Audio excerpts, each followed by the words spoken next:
कहते हैं राजनीति रगों में दौड़ती है, और एक सवाल हमेशा उठता रहा है कि राजनीति में खेल या खेलों में राजनीति। नमस्कार, मैं हूं मुस्तफ़ा हुसैन और मेरे साथ मौजूद है खेल और राजनीति के ऐसे ही माहिर खिलाड़ी देवेंद्र प्रताप सिंह तोमर, जो केंद्रीय मंत्री नरेंद्र सिंह जी तोमर के बेटे हैं। उनको प्यार से मध्य प्रदेश का नौजवान रामू भैया कहता है। आइए उनसे जानते हैं और ऐसे ही कुछ सवालों के उनसे जवाब लेते हैं। स्वागत है आपका। धन्यवाद मुस्तफ़ा भाई आपको। जैसा कि एक बात है कि मध्य प्रदेश में एक आपने ख़ास शुरुआत की, जो मातृशक्ति को हमेशा ये माना जाता है वो अबला है, तो उसको सबला करने के लिए, ताकत देने के लिए आपने मार्शल आर्ट के गुर सिखाने का बीड़ा उठाया जी। ये ख्याल आपके कहाँ से आया और अब तक इस कहाँ तक बात पहुँची? कितनी जगह आप ट्रेनिंग दे चुके हैं इस मामले में? तो एक ख्याल की बात करें तो मैं ऐसा मानता हूँ कि जो आपकी संगत होती है, जो आपका बैठना उठना, आपके मित्र यार जो रहते हैं, अगर वो सही हैं तो विचार भी आपको सही आएंगे, और अगर आपके विचार सही नहीं हैं और मित्र आपके ठीक हैं तो विचारों को ठीक करने का काम करेंगे। तो हम सब मित्र कभी बैठे हुए थे तो कुछ एकदम चर्चा निकली, उसमें से हमारे पुष्पेन जी सामने आपके हैं, ये भी बहुत बड़ा पार्ट हैं।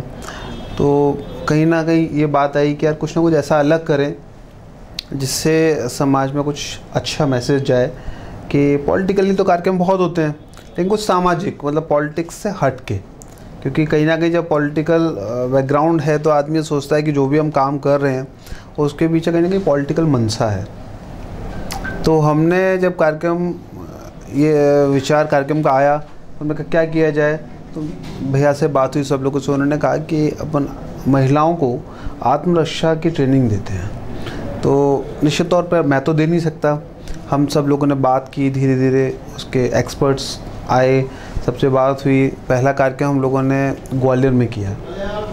ग्वालियर में आर्मी स्कूल से कार्यक्रम की शुरुआत की। तो जब शुरुआत छोटी होती है तो आदमी का मोरल थोड़ा डाउन होता है कि शुरुआत अच्छी नहीं हो पाई या संख्या बहुत अच्छी नहीं थी।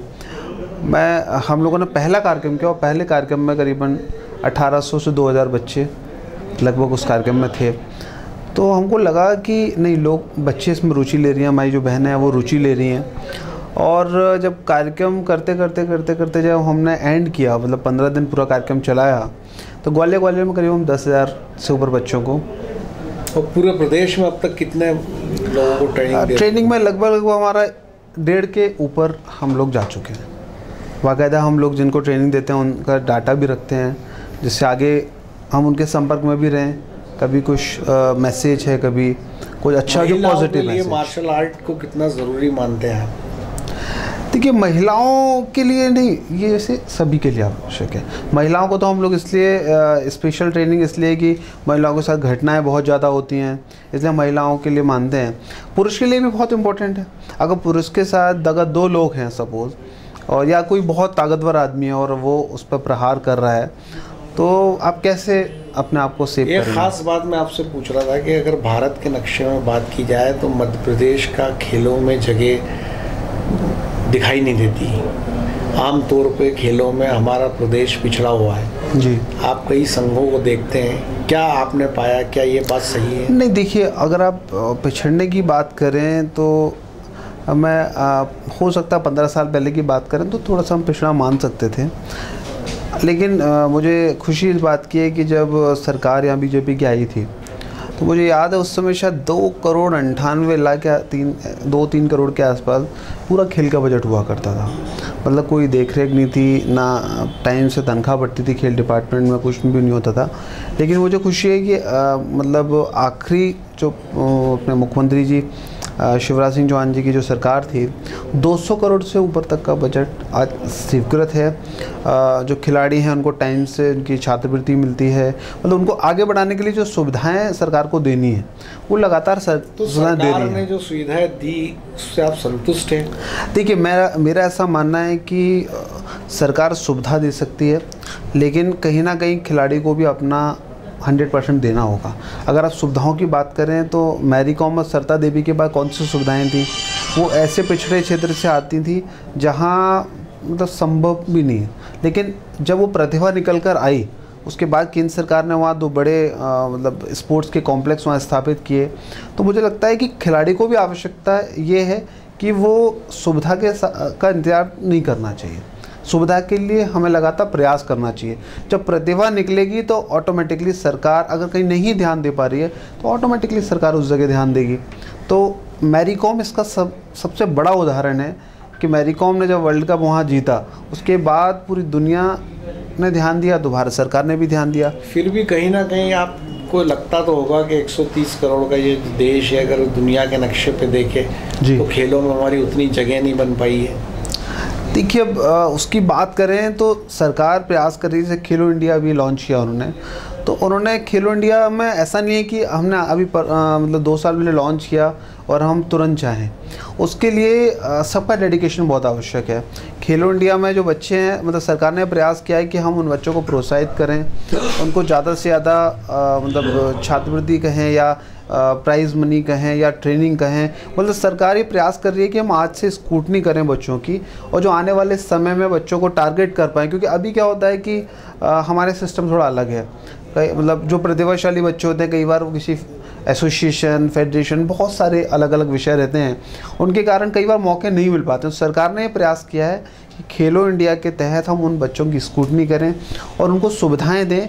जो खेलने लायक बच्चे हैं वो आने वाले टाइम में भारत के लिए परफॉर्म करें। खेलों को लेके आप काफ़ी कुछ करते रहे हैं जी, और मध्य प्रदेश का जो नौजवान है उसमें भविष्य का नेता देखता है आप में। कई लोगों की चाहत है। पहले कुछ समय पहले युवा मोर्चा के प्रदेश अध्यक्ष के लिए भी आपका नाम चला था। आप क्या सोचते हैं राजनीति को लेकर? नहीं, नाम चला था नहीं चला ये तो मेरी जानकारी में नहीं है, पर मुझे इतना पता है मैं भारतीय जनता पार्टी का कार्यकर्ता हूँ, प्रदेश का कार्य समिति का सदस्य हूँ, इतना ही मुझे पता है। इसके अलावा कुछ ज़्यादा पता नहीं है। बात है कि कौन क्या सोचता है, ये सबका अपना व्यू है, हर व्यक्ति उसको सोचने के लिए स्वतंत्र है। दूसरी खास बात यह कि मालवा का बड़ा महत्व है बीजेपी की राजनीति में जी, और जितने भी कद्दावर और बड़े नेता रहे और जो लोग भी प्रदेश में पॉलिटिक्स करते हैं, मालवा पे अपना एकाधिकार रखते ही हैं।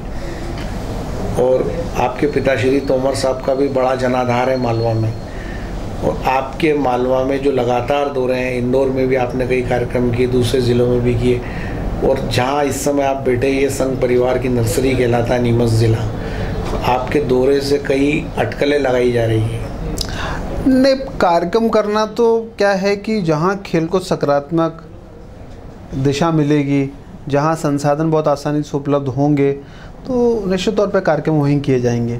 तो इंदौर उनमें से एक है। जब भी हम कोई कार्यक्रम करते हैं तो सफलता के पायदान तक वो पहुंचता है। तो जहां सफलता मिलती है तो वहां बार बार रिपीटेशन करना अच्छा भी लगता है। और रही बात अटकलों की, तो अटकलें तो लगती रहती हैं, अटकलों की चिंता नहीं करना चाहिए। और यहाँ आना तो आज दीदी रितंबरा जी का एक प्रोग्राम था, उसमें हम सबको सम्मिलित होना था, तो उसी कारण ये प्रोग्राम बना और दीदी का कार्यक्रम तो कैंसिल हो गया। लेकिन मुझे लगा कि सब लोगों का मनोबल नहीं टूटना चाहिए, तो मैं सबसे मिलने के लिए आज आ गया। नहीं, मुझे खेल हो या राजनीति, सेवा कार्य का अपना अपना जरिया है। राजनीति में क्या चाहत है आपकी? अभी आप प्रदेश कार्य समिति के सदस्य, क्या मन है आपका? चुनाव लड़ेंगे आगे? देखिए, मतलब चुनाव और ये सब लड़ना, ये तो पार्टी को तय करना है कि पार्टी को लड़ाना है नहीं लड़ाना। मुझे नहीं लगता कि किसी की इच्छा के ऊपर निर्भर करता है। बहुत सारे लोग होते हैं, लड़ना चाहते होंगे, तैयार भी होंगे, लेकिन ज़रूरी है कि उनको मौका मिले। तो ये तो सब पार्टी और आपके काम पर निर्भर करता है। पार्टी को लगेगा तो आगे सोचेगी। जो भी मध्य प्रदेश के अंदर भाजपा से जुड़े बड़े नेता हैं, उनके बेटे हैं, उनको लेके सोशल मीडिया पे भी काफ़ी चर्चा रहती है।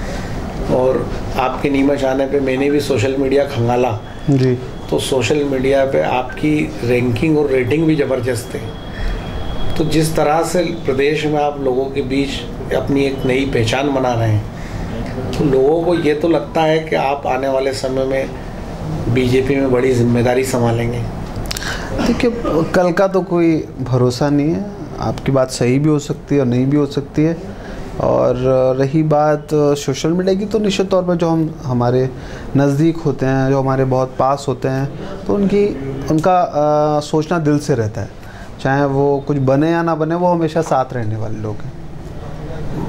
नरेंद्र सिंह जी के साथ आपका पूरा जीवन निकल रहा है, आपने राजनीति को लेके कौन सी ख़ास बात उनमें देखी जिसके कारण वो पार्टी के अंदर इतने मकबूल है, इतने लोगों के अंदर गहरे उतरे हैं वो? अब अगर उनकी बात करेंगे तो ऐसी बहुत सारी बातें हैं। कोई एक ऐसी बात जिसने आपको काफ़ी प्रभावित किया हो? लोगों से समन्वय बनाकर, लोगों से समन्वय बनाकर निर्णय कराना उनकी मतलब सबसे ज़बरदस्त बात है अगर राजनीति की बात करें। और ऐसे तो बहुत सारी बात हैं, लेकिन जैसे राजनीति में लोग कहते हैं कि बोलना बहुत आवश्यक है, वो कम बोलते हैं, मतलब जितना बोलते हैं बहुत इम्पोर्टेंट बोलते हैं और सुनते ज़्यादा हैं, उनकी ख़ास बात है। मैंने आपको कहा कि राजनीति में समन्वय, तो समन्वय जिसका होता है निर्णय उसके पक्ष में जाता है, तो मैंने देखा है कि वो समन्वय में उनकी ज़बरदस्त पकड़ है। आप पार्टी में नीचे से लेकर ऊपर तक किसी से बात करेंगे, अगर वो उस मीटिंग में हैं तो ये मानते हैं कि निर्णय पार्टी के पक्ष में ही होगा। तो ये उनकी मतलब स्ट्रेंथ कहें, ताकत कहें, जो भी कहें, ये बहुत बड़ी है। ये मतलब हर नेता में दिखाई नहीं देती हमको। पद बड़ा मिल सकता है किसी नेता को, लेकिन ज़रूरी नहीं है कि हर बात उसके अंदर हो। हॉकी और मार्शल आर्ट को लेके कुछ खास करने की सोचते हैं आप भविष्य में? हॉकी तो लगातार अच्छा हम कर रहे हैं। हॉकी बहुत लंबे समय से मृत अवस्था में थी हमारे क्षेत्र में। मध्य भारत जो क्षेत्र आता है, लगभग 10 साल से टीम न जाती थी न आती थी। तो आदरणीय बत्रा साहब उसके अध्यक्ष थे, तो हम लोगों ने उनसे बात की। उन्होंने कहा कि अगर आप हॉकी के लिए कुछ करना चाहते हैं तो मैं आपका सपोर्ट करने के लिए तैयार हूँ। तो उन्होंने हमको एफिलिएशन दिया बुलाकर, और हम लोग विगत वर्षों से लगातार अच्छा कर रहे हैं। और हॉकी की बात करें अगर देश में, तो आज हॉकी बहुत अच्छा परफॉर्म कर रही है। दोनों टीमें आज ओलंपिक क्वालिफाई कर गई हैं, दोनों टीमें। तो शायद ये देश के लिए बहुत बड़ी बात है कि वुमेंस की टीम भी, मेंस की टीम भी क्वालिफाई कर गई है। मार्शल आर्ट की बात करें तो मार्शल आर्ट में तो मतलब हम लगातार कर ही रहे हैं। MMA हम बहुत अच्छा कर रहे हैं लगातार। अभी हम लोगों ने गाज़ियाबाद में हैवीवेट सेंटर में का बड़ा प्रोग्राम किया था।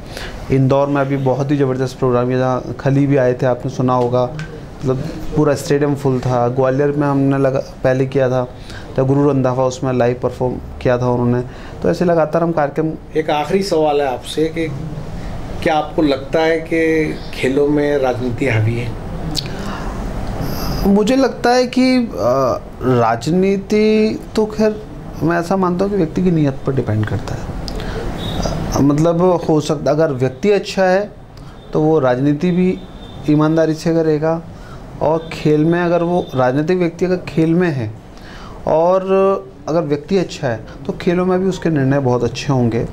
और मैं यही कहता हूँ हमेशा कि जो प्रतिभावान खिलाड़ी है उसको चुनना चाहिए। अगर आप प्रतिभावान खिलाड़ी को चुनेंगे और साफ़ सुथरा चलाएंगे तो बहुत अच्छा हो जाएगा।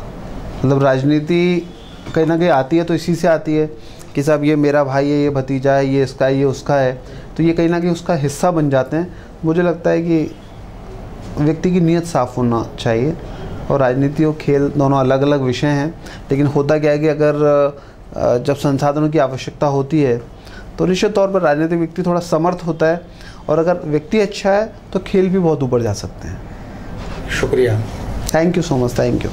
ये थे देवेंद्र प्रताप सिंह तोमर, जिनको मध्य प्रदेश छोटे सरकार के नाम से भी पहचानता है। और उनका साफ तौर पे कहना था कि मध्य प्रदेश में खेलों में करने के लिए काफ़ी कुछ है, और उन्होंने पिछले सालों में काफ़ी कुछ किया भी है। लेकिन यदि हम राजनीति की बात करें तो राजनीतिक सवालों से वे पूरे समय बचते रहे। मेरे सहयोगी दीपक खताबिया के साथ मुस्तफ़ा हुसैन नीमच।